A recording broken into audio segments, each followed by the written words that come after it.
Ward number 61 61 Karumam വാർഡിൻ്റെ ward മെമ്പറായി ആശാനാഥ് GSനെ ഡെപ്യൂട്ടി മേയറായിട്ട് തിരഞ്ഞെടുക്കപ്പെട്ട പ്രഖ്യാപിക്കുന്നു. ബഹുമാനപ്പെട്ട മേയറിനെ സത്യപ്രതിജ്ഞ അഡ്മിനിസ്റ്റർ ചെയ്യുന്നതിനെ ക്ഷണിക്കുന്നു. തിരുവനന്തപുരം മുനിസിപ്പൽ കോർപ്പറേഷനിലെ ഡെപ്യൂട്ടി മേയറായി തിരഞ്ഞെടുക്കപ്പെട്ട ആശാനാഥ് GS എന്ന ഞാൻ നിയമാനുസരണം നടപ്പിലാക്കിയ ഇന്ത്യൻ ഭരണഘടനയോട് യഥാർത്ഥമായ വിശ്വാസവും കൂറും പുലർത്തുമെന്നും ഭയാശങ്കയോ മമതയോ വാത്സല്യമോ വിദ്വേഷമോ കൂടാതെ ഞാൻ എൻ്റെ ഔദ്യോഗിക കർത്തവ്യങ്ങൾ യഥാവിധിയായും വിശ്വസ്തയോടും എൻ്റെ പരമാവധി കഴിവും അറിവും വിവേചന ശക്തിയും ഉപയോഗിച്ചുകൊണ്ടും നിർവഹിക്കുമെന്നും ഈശ്വരനാമത്തിൽ സത്യപ്രതിജ്ഞ ചെയ്യുന്നു.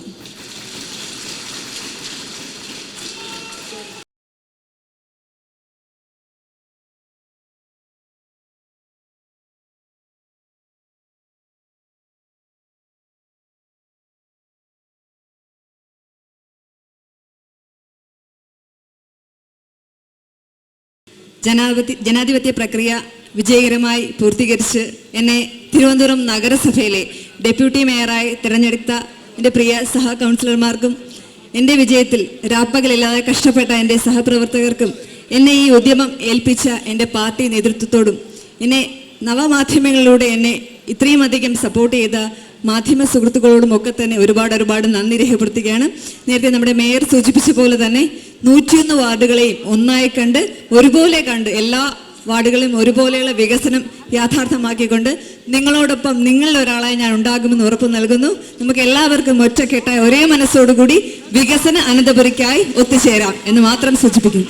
ബഹുമാനപ്പെട്ട മേയർ, ബഹുമാനപ്പെട്ട ഡെപ്യൂട്ടി മേയർ, മറ്റ് തിരഞ്ഞെടുക്കപ്പെട്ടിട്ടുള്ള വാർഡ് കൗൺസിലർമാർ, സഹോദരി സഹോദരന്മാരെ, ഇവിടെ തിരഞ്ഞെടുക്കപ്പെട്ട ഡെപ്യൂട്ടി മേയറായി തിരഞ്ഞെടുക്കപ്പെട്ട ആശാനാഥിനെ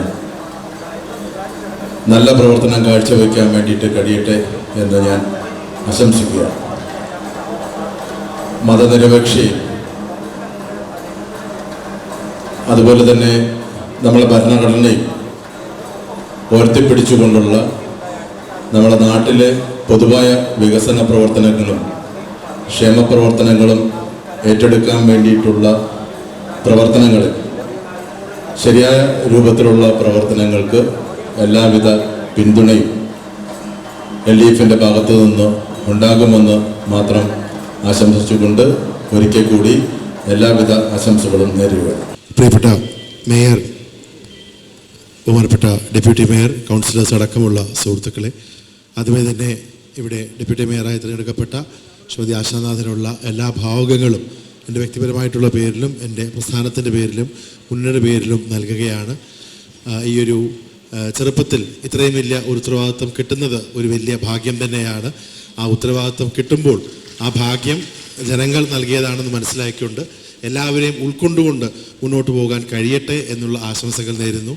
അതിനോടൊപ്പം ക്രിയാത്മകമായിട്ടുള്ള വികസന പ്രവർത്തനങ്ങൾ നടത്തി നമുക്ക് എല്ലാവർക്കും മുന്നോട്ട് പോകാം, ഒറ്റക്കെട്ടായി മുന്നോട്ട് പോകാമെന്ന് പറഞ്ഞുകൊണ്ട് നിർത്തുന്നു. നന്ദി. പ്രിയമുള്ളവരെ, ഈ നാടിൻ്റെ മുഖച്ഛായ മാറ്റാൻ, തലസ്ഥാനത്തിൻ്റെ സമഗ്ര വികസനത്തിന് അനുകൂലമായ നിലപാടാണ്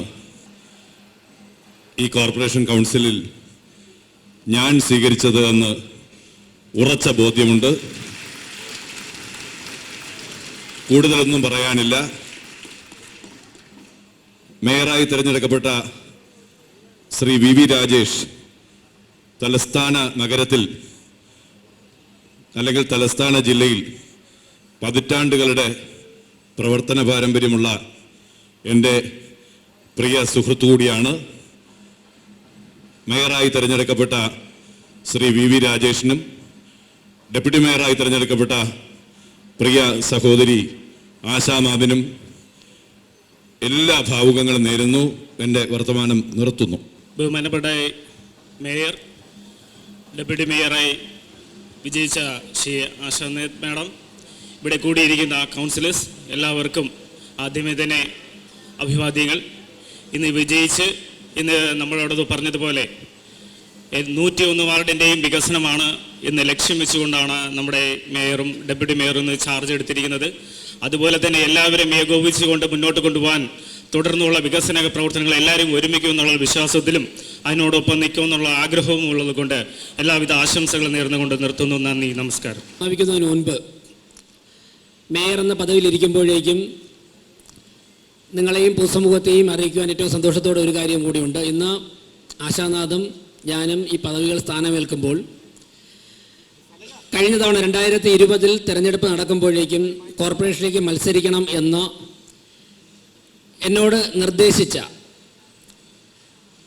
എൻ്റെ അന്നത്തെ പാർട്ടിയുടെ സംസ്ഥാന പ്രസിഡന്റ് ശ്രീ കെ സുരേന്ദ്രൻജിയും അതോടൊപ്പം തന്നെ ഇത്തവണ പാർട്ടിക്ക് ഭരണം കിട്ടുവാനുള്ള സാധ്യതയുണ്ട്, സീനിയർ പ്രവർത്തകരൊക്കെ തന്നെ മത്സരിക്കണമെന്ന് നിർദ്ദേശിച്ച ശ്രീ രാജീവ് ചന്ദ്രശേഖർജിയും അതോടൊപ്പം ഭരണം ലഭിച്ചു കഴിഞ്ഞാൽ രാജ്യത്തെ ഒന്നാമത്തെ കോർപ്പറേഷനിലേക്ക് മാറ്റിത്തരാം എന്ന് രാജീവ് ചന്ദ്രശേഖർജി നൽകിയ ഉറപ്പും പ്രധാനമന്ത്രിയെ 45 ദിവസത്തിനകം തിരുവനന്തപുരത്ത് എത്തിക്കുവാൻ അദ്ദേഹം നടത്തിക്കൊണ്ടിരിക്കുന്ന ഇന്നലെ ഉൾപ്പെടെ നടത്തിക്കൊണ്ടിരിക്കുന്ന പ്രവർത്തനങ്ങളുമൊക്കെ തന്നെ ഞങ്ങൾക്ക് ആവേശം പകരുകയാണ്. തീർച്ചയായിട്ടും ഇന്നലെ ഞങ്ങളുടെ ജില്ലാ അധ്യക്ഷൻ ശ്രീ കരമന ജയനും സംസ്ഥാന ജനറൽ സെക്രട്ടറി എസ് സുരേഷും ഉൾപ്പെടെ രാജീവ് ചന്ദ്രശേഖർജി ഡൽഹിയിൽ നിന്ന് വന്നപ്പോൾ ഞങ്ങൾ ഒരുമിച്ചിരുന്ന് ഡൽഹിയിൽ നിന്ന് വന്ന അടുത്ത മണിക്കൂറിൽ തന്നെ ഞങ്ങൾ ഒരുമിച്ചിരുന്ന് ഒരു 2 മണിക്കൂറോളം തിരുവനന്തപുരം കോർപ്പറേഷൻ്റെ വികസന മുന്നേറ്റത്തെക്കുറിച്ച് ചർച്ച ചെയ്തപ്പോൾ അദ്ദേഹം പറഞ്ഞത്, ഞങ്ങളോട് 3 പേരോട് നിർദ്ദേശിച്ചത്, നിങ്ങൾ വരാൻ പോകുന്ന ദിവസങ്ങളിൽ 101 കൗൺസിലർമാരോടും പ്രധാനമന്ത്രി തിരുവനന്തപുരത്ത് എത്തുമ്പോൾ അവരവരുടെ വാർഡുകളിലും കോർപ്പറേഷനിൽ മുഴുവനായി നടപ്പിലാക്കേണ്ട കാര്യങ്ങളെക്കുറിച്ച്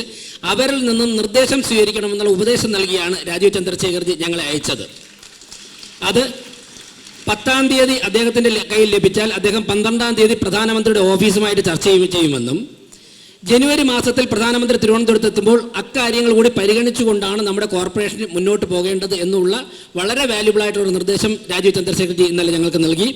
കെ സുരേന്ദ്രൻജിയുടെയും രാജീവ് ചന്ദ്രശേഖർജിയുടെയും സാന്നിധ്യത്തിൽ ഈ ദൗത്യം ഏറ്റെടുക്കുവാൻ കഴിഞ്ഞതിലുള്ള വ്യക്തിപരമായ സന്തോഷം കൂടി പങ്കുവച്ചുകൊണ്ട് ഈ ജനാധിപത്യ പ്രക്രിയ വളരെ മനോഹരമായി പൂർത്തിയാക്കുവാൻ വേണ്ടി സഹായിച്ച എല്ലാ പേരോടും, കോർപ്പറേഷൻ സെക്രട്ടറിയോട്, ജില്ലാ കളക്ടറോട്, മറ്റ് എല്ലാ പേരും, മാധ്യമ സുഹൃത്തുക്കളോട്, LDFിൻ്റെയും UDFിൻ്റെയും കൗൺസിലർമാരോട്, ഈ 3 രാഷ്ട്രീയ പാർട്ടികളെയും BJPയും കോൺഗ്രസും CPMും നേതൃത്വം കൊടുക്കുന്ന 3 രാഷ്ട്രീയ പാർട്ടികളും മത്സരിച്ചപ്പോൾ ആ സ്ഥാനാർത്ഥികളെക്കാൾ കൂടുതൽ വോട്ട് വാങ്ങി വിജയിച്ച ശ്രീ കണ്ണമൂല രാധാകൃഷ്ണനും സുധീഷും ഉൾപ്പെടെയുള്ളവരെ ഒരിക്കൽ കൂടി അഭിനന്ദിച്ചുകൊണ്ട് ഈ കൗൺസിൽ യോഗം സമാപിച്ചതായി അറിയിക്കുന്നു. നന്ദി, നമസ്കാരം.